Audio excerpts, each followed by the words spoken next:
నమస్తే, welcome to NSTV news. ముందుగా ముఖ్యాంశాలు. ఇంటర్ విద్యాశాఖను ముట్టడించిన జూనియర్ లెక్చరర్ల అభ్యర్థులు. ఎంపికైన జూనియర్ లెక్చరర్స్ అభ్యర్థులకు వెంటనే అపాయింట్మెంట్ ఆర్డర్స్ ఇవ్వాలని ఆందోళన చేపట్టిన అభ్యర్థులు.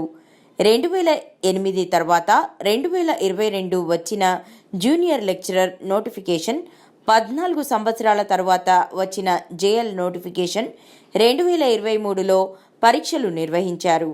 2024లో జూలైలో టీజీపీఎస్ ఫలితాలు ప్రకటించింది. ఫలితాలు ప్రకటించి ఎంపికైన అభ్యర్థుల జాబితాను బోర్డ్ ఆఫ్ ఇంటర్మీడియట్కు పంపడం జరిగింది.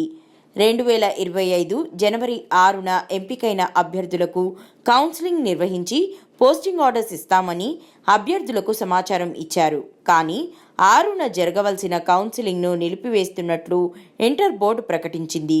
దీంతో 17 సంవత్సరాలుగా ఎదురుచూస్తున్న అభ్యర్థుల ఆశలపై నీళ్లు చల్లడంతో ఆగ్రహం వ్యక్తం చేసిన అభ్యర్థులు.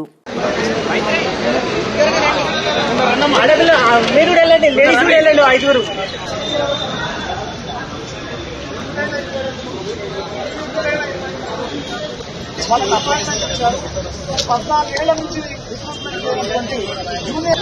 దయచేసి 2011లో వచ్చిన భూపం గురించి మాట్లాడుతున్నారు, కానీ 2020 వచ్చిన వెంటనే నిధుల్లోకి తీసుకొని మమ్మల్ని భాగస్వామ్యం చేసుకోవాలి. ఎందుకంటే ఇప్పుడు సెలెక్ట్ అయిన వాళ్ళందరూ కూడా వెల్ క్వాలిఫైడ్, మేము ఇంటర్మీడియట్ విద్యను బలోపేతం చేస్తాము. కాబట్టి దయచేసి ముఖ్యమంత్రి గారిని మా హృదయపూర్వకంగా